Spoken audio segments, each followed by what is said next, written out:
ചില മത്സരങ്ങൾ വിജയം മാത്രം തിരഞ്ഞെടുക്കാനല്ല വരുന്നത്, ചരിത്രം ആരുടെ വാക്ക് കേൾക്കണമെന്ന് തീരുമാനിക്കാൻ കൂടിയാണ്.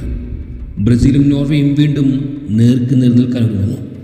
കനേറിയൻ ജേഴ്സി ലോക ഫുട്ബോളിൽ അനവധി സുവർണ നിമിഷങ്ങൾക്ക് സാക്ഷിയായിട്ടുണ്ട്.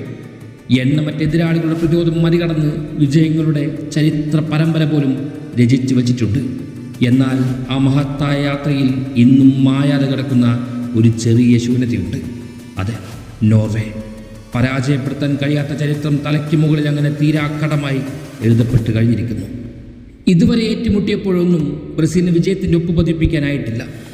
ഇന്നോളം സംസാരമാവാത്ത ആ കഥ ഇന്ന് നാണക്കേട് വിളിച്ചു വരുത്തുന്നുണ്ട്. ലോകത്തെ വിസ്മയിപ്പിച്ച ഒരു ഫുട്ബോൾ സാമ്രാജ്യത്തിനെ പൂർത്തിയാക്കാൻ കഴിയാതെ പോയൊരു അധ്യായമായി ഇന്നും നോർവേ അങ്ങനെ തലയുയർത്തി നിൽക്കുന്നത് കാണാം. പക്ഷേ ചരിത്രമെന്നും അന്തിമ വിധിയൊന്നുമല്ല. അത് തെരഞ്ഞെടുപ്പിനായി കാത്തിരിക്കുന്ന ഒരു കരട് കുറിപ്പ് കൂടിയാണ്. ആ പ്രതീക്ഷയാണ് ഇത്തവണ ബ്രസീലിനൊപ്പം സഞ്ചരിച്ചുകൊണ്ടിരിക്കുന്നത്. ഡോൺ കാർലോയുടെ വരവോടെ ഈ ടീമിൻ്റെ സ്വഭാവം അപ്പാടെ മാറിയിരിക്കുന്നു. മുമ്പ് ബ്രസീൽ കളിച്ചിരുന്നത് ആവേശത്തിൻ്റെ താളത്തിലായിരുന്നുവെങ്കിൽ ഇപ്പോൾ അവർ ചിന്തതയുടെ കൃത്യതയിലൂടെയാണ് സഞ്ചരിക്കുന്നത്. ഓരോ സ്ഥാനമാറ്റത്തിലും അർത്ഥമുണ്ട്. ഓരോ പാസും അടുത്ത നിമിഷത്തെ മുൻകൂട്ടി കാണുന്ന കാഴ്ചപ്പാടിൽ നിന്നാണ് ജനിക്കുന്നത്. എതിരാളിയെ ആക്രമിക്കുക മാത്രമല്ല, മത്സരത്തെ അപ്പാടെ നിയന്ത്രിക്കുക കൂടിയാണ് ആശയം. അതെ, ഈ ബ്രസീൽ അങ്ങനെ പക്വമായി പാകമായി നിൽക്കുന്നുണ്ട്. അതിൻ്റെ ഫലമാണ് മൊറോക്കയിൽ തുടങ്ങി ജപ്പാനെയും മറികടന്ന് പ്രവചനങ്ങളെ അപ്പാടെ തിരുത്തിക്കൊണ്ട് റൗണ്ട് 16 എത്തി നിൽക്കുന്നത്. എന്നാൽ നോർവേയെ ചെറുതായി കാണാൻ ഒരു കാരണവുമില്ല. എന്തെന്നാൽ അവരുടെ മുൻനിരയിൽ നിൽക്കുന്നത് എർലിംഗ് ഹാലൻഡ് എന്ന അപൂർവ പ്രതിഭയാണ്. ഓരോ മത്സരങ്ങളിൽ മുഴുവൻ നിശബ്ദനായി നിന്നാലും ഒരൊറ്റ അവസരം ലഭിച്ചാൽ മതി അതിനെ വിധിയായി മാറ്റാൻ കഴിയുന്ന ഒരു കളിക്കാരാണ് അദ്ദേഹം. പ്രതിരോധത്തിൻ്റെ ഒരു നിമിഷത്തിൻ്റെ പിഴവ് നിന്ന് പോലും പലതും സൃഷ്ടിക്കാൻ ഹാലൻഡിന് സാധിക്കും. നോർവേയുടെ പ്രതീക്ഷ പക്ഷേ ആ ഒരു കളിക്കാരിൽ മാത്രമല്ല. അങ്ങനെ ഒതുങ്ങുന്നില്ല അവർ. അദ്ദേഹത്തിൻ്റെ സാന്നിധ്യം മാത്രം എതിരാളികൾ കൂടുതൽ ജാഗ്രതയോടെ ചിന്തിക്കാൻ നിർബന്ധിതരാക്കുമെന്നാണ് ഞാൻ പറഞ്ഞു വെക്കുന്നത്.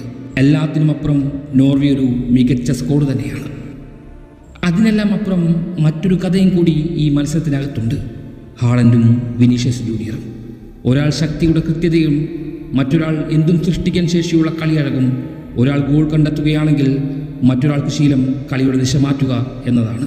സാമൂഹ്യ മാധ്യമങ്ങൾ ഈ പോരാട്ടത്തെ രണ്ട് താരങ്ങളുടെ മത്സരമായി അവതരിപ്പിച്ചേക്കാം. എന്നാൽ യഥാർത്ഥത്തിൽ അത് രണ്ട് ഫുട്ബോൾ തത്വങ്ങൾ തമ്മിലുള്ള ഏറ്റുമുട്ടലായി മാറുമെന്നുറപ്പ്. ബ്രസീലിൻ്റെ കൂട്ടായ ചിന്തയ്ക്ക് മുകളിൽ നോർവേയുടെ നേരിട്ടുള്ള ആക്രമണങ്ങൾ കാണാം. കാർലോയുടെ കണക്കൂട്ടലുകൾക്ക് മുകളിൽ ഹാലൻഡിൻ്റെ സ്വാഭാവിക മികവ് പുലരുന്നത് കാണാം. ചരിത്രത്തിൻ്റെ ഓർമ്മകൾക്ക് മുന്നിൽ വർത്തമാനത്തിൻ്റെ ആത്മവിശ്വാസമായിരിക്കും പിറക്കുക. അങ്ങനെ എന്തു വേണമെങ്കിലും ഈ കഥയ്ക്ക് വിധി എഴുതാം. ഈ മത്സരത്തിൽ ബ്രസീൽ വിജയിച്ചു കഴിഞ്ഞാൽ അത് വെറും ഒരു 3 പോയിന്റുകളുടെ നേട്ടം മാത്രമാകില്ല. വർഷങ്ങളായി ഉത്തരം കിട്ടാതെ കിടക്കുന്ന ഒരു ചോദ്യത്തിൽ ലഭിക്കുന്ന മറുപടി കൂടിയാകും. മറിച്ച് നോർവേ വീണ്ടും തോൽവി അറിയാതെ മടങ്ങിയാൽ ചില ചരിത്രങ്ങൾ കണക്കുകളല്ല, അവ കാലം കാത്തു സൂക്ഷിക്കുന്ന അടയാളങ്ങളാണെന്ന് അവർ വീണ്ടും ഓർമ്മിപ്പിക്കും.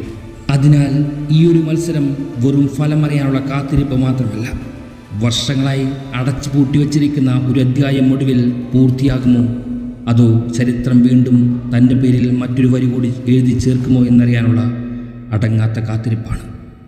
അതെ, ബ്രസീലും നോർവേയും ഒരിക്കൽ കൂടി കണ്ടുമുട്ടുകയാണ്. ആരാണ് വിജയിക്കുക?